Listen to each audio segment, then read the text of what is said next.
തേനും വയമ്പും എന്ന തൻ്റെ ആദ്യ ചിത്രം മുതൽ വെട്ടം വരെയുള്ള എല്ലാ ചിത്രങ്ങളിലും അഭിനയിച്ചതാണ് സുമാരി ചേച്ചി. ഈ ഇത്രയും ചിത്രങ്ങളുടെ നിർമ്മാതാവായ ശ്രീ സുരേഷ് കുമാറാണ് അടുത്തതായി ഈ വേദിയിലേക്ക് എത്തുന്നത്.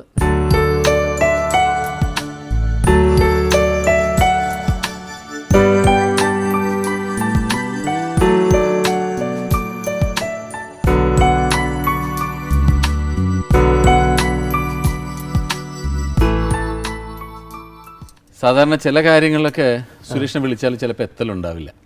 പല കാരണങ്ങൾ പറഞ്ഞ് സുരേഷ് എന്തെങ്കിലും കാരണം പറഞ്ഞു പോകും. ഇതിന് സുരേഷ് വരും എന്നുള്ളത് ഞങ്ങൾക്ക് ഉറപ്പായിരുന്നു. കാരണം സുമാരി ചേച്ചിയുടെ ഒരു കാര്യമായതുകൊണ്ട് സുരേഷ് വരാതിരിക്കില്ല എന്ന് ഞങ്ങൾക്ക് ഉറപ്പുണ്ടായിരുന്നു.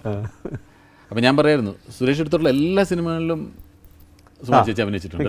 മിക്കവാറും എല്ലാ പടത്തിലും ഇപ്പം ചേച്ചി ഇല്ലാത്ത പടങ്ങളൊന്നും ഇല്ല.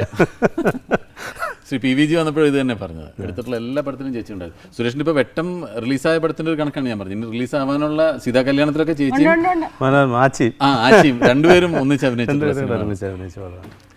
ഈ ചേച്ചിയെക്കുറിച്ച് പറയുമ്പോൾ എന്താണ് ആദ്യം ഓർമ്മ വരുന്ന ഒരു കാര്യം എന്തായിരിക്കും? ചേച്ചി ചിരിക്കുന്നുണ്ട്. സുരേഷ് പറയുമ്പോൾ ചേച്ചി ചിരിക്കുന്നുണ്ട്. ഏറ്റവും കൂടുതൽ സുരേഷിന്റെ ഈ കമ്പനിയുടെ പേര് സൂര്യോദയ ക്രിയേഷൻസ് ആണ്. ആ സൂര്യോദയം അദ്ദേഹം കണ്ടിട്ടുണ്ടോ എന്ന് ഞാൻ ഓർത്തിച്ചിരിച്ചു പോയതാണ്. അദ്ദേഹത്തിന്റെ സ്വന്തം പടമാണെങ്കിലും രാവിലെ കഴിച്ച് ഷൂട്ടിങ്ങിന് വരുന്ന കാര്യമൊന്നും ബുദ്ധിമുട്ടില്ല. ചേച്ചിയുടെ കമൻ്റാണ് എപ്പോഴും. ചേച്ചി ഉണ്ടെങ്കിൽ സെറ്റിലുണ്ടെങ്കിൽ വളരെ ലൈവ്ലി ആയിരിക്കും എപ്പോഴും. ചേച്ചി തമാശയൊക്കെ പറഞ്ഞ് നമുക്ക് ഒരിക്കലും ചേച്ചി ഒരു ആക്ട്രസ് ആണെന്ന് നമുക്ക് ഫീൽ ചെയ്യാറില്ല. അപ്പം നമ്മുടെ സ്വന്തം ചേച്ചി നമ്മുടെ പടത്തിൽ വന്ന് അഭിനയിക്കുന്ന ഒരു തോന്നലാണ് എപ്പോഴും ഉണ്ടായിട്ടുള്ളത്. ചേച്ചി ആദ്യമായിട്ട് ഞാൻ ഒരു പടം ബുക്ക് ചെയ്യാൻ പോകുന്നതെന്ന് വെച്ചാൽ 1980 കരയെ തൊടാതെ ഇലകളിൽ നിന്ന് ഞങ്ങളൊരു തമിഴ് പടം എടുത്തു. അതിന് ബുക്ക് ചെയ്യാൻ പോകുമ്പോൾ ഞാനും പ്രിയനും കൂടാണ് പോകുന്നത്. പ്രിയനാണ് എൻ്റെ സ്ക്രിപ്റ്റ്, അശോകാണ് അതിൻ്റെ ഡയറക്ഷൻ. അപ്പം അവിടെ ചെന്നു, ചേച്ചിയെ കണ്ടു, അഡ്വാൻസ് ഒക്കെ കൊടുത്തു. പക്ഷേ ആ പടം നടന്നില്ല. എൻ്റെ റെക്കോർഡിങ് കഴിഞ്ഞ് ആ പടം പ്രോജക്റ്റ് ഉപേക്ഷിക്കേണ്ടി വന്നു. അപ്പോൾ ഞാൻ ചേച്ചിയെ വിളിച്ചു. ഞാൻ പറഞ്ഞു, ചേച്ചി ഇങ്ങനെയാണ്. അത് കുഴപ്പമില്ല മോനെ, നമുക്ക് അടുത്ത പടം വേറൊരു പടം ചെയ്യാമെന്ന്. പക്ഷേ നമുക്ക് തമിഴ് പടം ഒരിക്കലും ചെയ്യാൻ പറ്റില്ല. പിന്നെ ഞങ്ങൾ ഒരു മലയാളം പടത്തിനാണ് പോയത്. അങ്ങനെയാണ് പിന്നെ രണ്ടാമത് തേനും വയമ്പിനും ചെല്ലുമ്പോഴാണ് ചേച്ചിയെ കാണുന്നത്. ഞങ്ങൾ ഊട്ടിയിലായിരുന്നു ഷൂട്ടിങ്. അതൊരു പിക്നിക്കായിരുന്നു. ശരി, ഷൂട്ടിംഗ് എന്ന് അദ്ദേഹം പറയുന്നു. ഷൂട്ടിംഗ് എന്നാണ് എനിക്ക് തോന്നിയിട്ടില്ല. എന്തോ ഒരു പിക്നിക്ക് വന്നു, അതിൻ്റെ ഇടയിൽ ആരെങ്കിലും ഒരു ഷോട്ടിന് വിളിക്കും, നമ്മൾ പോയി ഒന്ന് അഭിനയിക്കും, അത്രയേ ഉള്ളൂ. പിന്നെ സ്വന്തം ജീവിതത്തിലും സുമാരി ചേച്ചിയുടെ ഒരുപാട് പങ്കുണ്ട് അല്ലേ?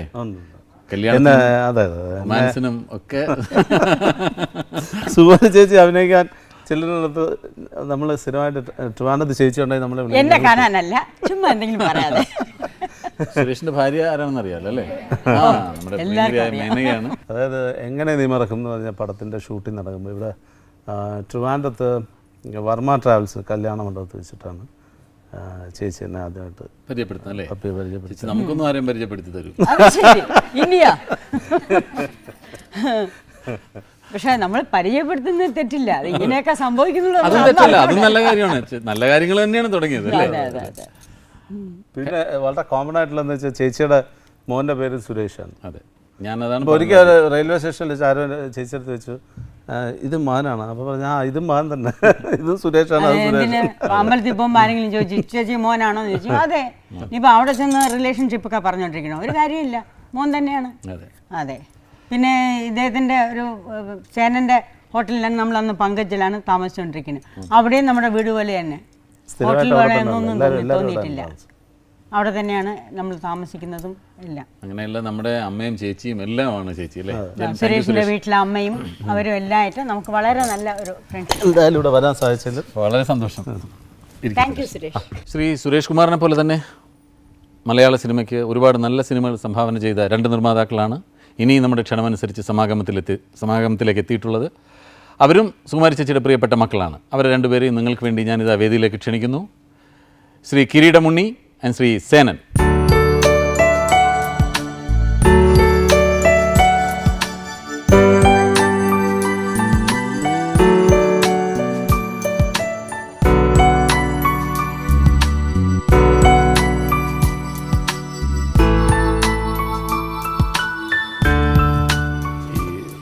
ചേച്ചിയുടെ പ്രോഗ്രാമിന് സാധാരണ നമ്മൾ ഓരോരുത്തരെ വിളിച്ചിട്ട് അവരവരുടെ ഗസ്റ്റായിട്ട് ആരെ വിളിക്കണം എന്ന് പറഞ്ഞിട്ട് ഒരു ലിസ്റ്റ് ഉണ്ടാക്കും. എന്നിട്ട് അതിൽ നിന്ന് കുറേ പേരെ വിളിക്കുമ്പോൾ പല അസൗകര്യങ്ങൾ കാരണം പലർക്ക് വരാൻ പറ്റില്ല. അപ്പോൾ നമ്മൾ 10 പേരുടെ ഒരു ലിസ്റ്റ് ഇട്ടാൽ ആദ്യം നമുക്ക് അവസാനം ഒരു 4 പേരെയൊക്കെയാണ് കിട്ടുക. സുമാരി ചേച്ചിയുടെ കാര്യത്തിൽ മാത്രം അങ്ങനെയല്ല.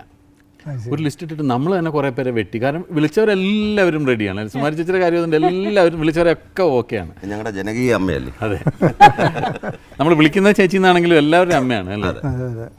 ഇദ്ദേഹം ആദ്യം അസിസ്റ്റന്റ് ഡയറക്ടർ ആയിരുന്നു, പിന്നെയാണ് പ്രൊഡ്യൂസർ ആയത്. അത് ശരി. അന്നും ആ ബുക്കിൽ പിന്നെ എഴുതി വെച്ചിട്ടുണ്ടായിരുന്നു, സുമാരി ചേച്ചി കണ്ടിന്യൂറ്റി എഴുതും.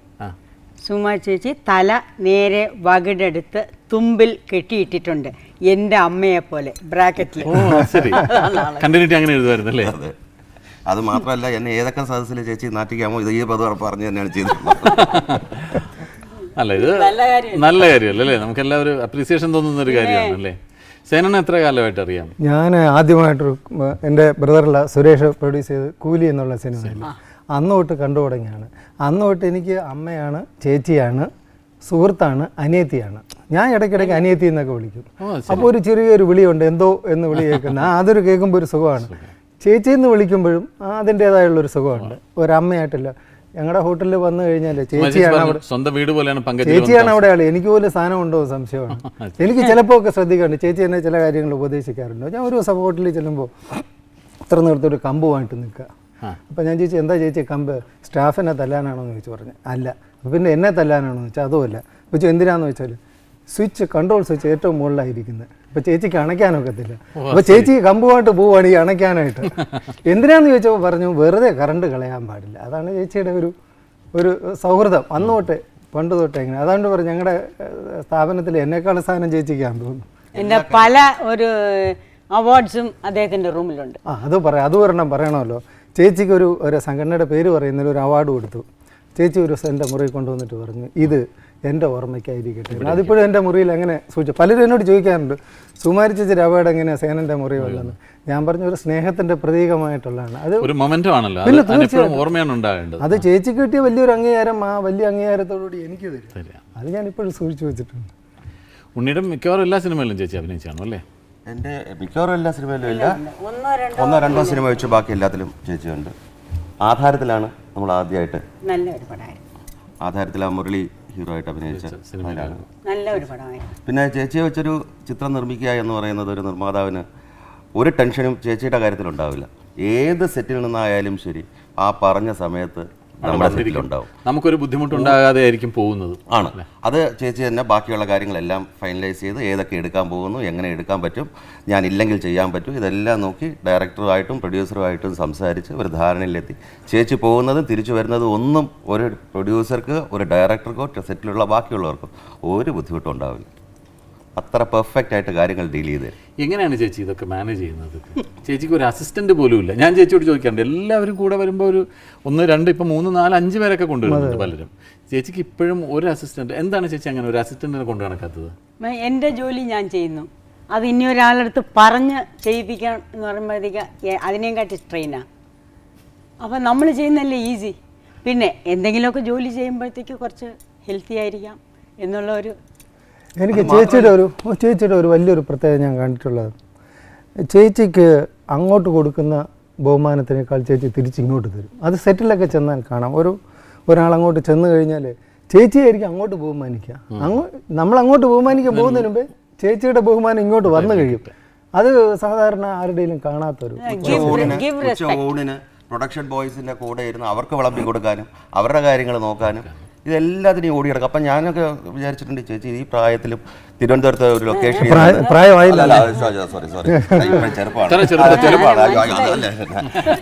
ചേച്ചി തിരുവനന്തപുരത്ത് നിന്ന് എങ്ങനെയാണ് ഈ ഷൊർണൂർ വരെ അവിടെ ഇതുവരെയൊക്കെ ഈ യാത്ര ചെയ്തിട്ട് ഒരു ദിവസം അവിടെ വർക്ക് ചെയ്ത് അവിടെ നിന്ന് പൊള്ളാച്ചിക്ക് പോയി അവിടെ നിന്ന് തിരിച്ച് തിരുവനന്തപുരത്ത് വന്നു എങ്ങനെ ഈ ഓടി നടക്കുന്നു എന്നുള്ളത് നമുക്ക് അതിശയം തോന്നും. പക്ഷേ ഇപ്പോഴും എനിക്ക് അത് ചേച്ചിയുടെ ചെറുപ്പമാണ് ചേച്ചിയെ ഇങ്ങനെ നിലനിർത്തിക്കൊണ്ട് പോകുന്നത് എന്നുള്ളതാണ്. ഇത്ര ചെറുപ്പത്തിലും ചേച്ചി ഇങ്ങനെയൊക്കെ ചെയ്യുന്നുണ്ടല്ലോ, അതാണ്. ഈ സിനിമാ തിയേറ്ററിൽ എനിക്ക് തോന്നുന്നു ഒരു കാലത്ത് ഏറ്റവും കൂടുതൽ ആൾക്കാരെ ചിരിപ്പിക്കുന്ന ചേച്ചിയാണ്. പൂച്ചയ്ക്കൊരു മുക്കുത്തി എന്നുള്ള ഒരു സിനിമ ഇന്നും വളരെ ഫ്രഷ് ആയിട്ട് ഓടുന്ന ഒരു സിനിമയാണ്. അതിനകത്ത് ഹീറോയിൻ ചേച്ചിയാ. പ്രിയന്റെ ഫസ്റ്റ് ഷോട്ട് നമ്മുടെ പടി ഇറങ്ങി വരുന്നത് പ്രിയനില്ലാതെ പോയി. അതിനകത്ത് എന്തെല്ലാം ഡാൻസ്, എല്ലാ വിധത്തിലുള്ള കാര്യങ്ങളും ചേച്ചിയുടെ അത് പ്രത്യേകം ഒരു. അതെ, അത് ബ്രാഹ്മൺ സ്ത്രീ ആയാലും ആംഗ്ലോ ഇന്ത്യൻ ആയാലും മുടി ബോബി ചെയ്താലും കെട്ടിയാലും മുസ്ലിം ആയാലും എല്ലാം ഓക്കെ അല്ലേ, വയസ്സായാലും ചെറുപ്പമായാലും അല്ലേ, ഡിക്കിയമ്മായിയും ഒക്കെയാണ്.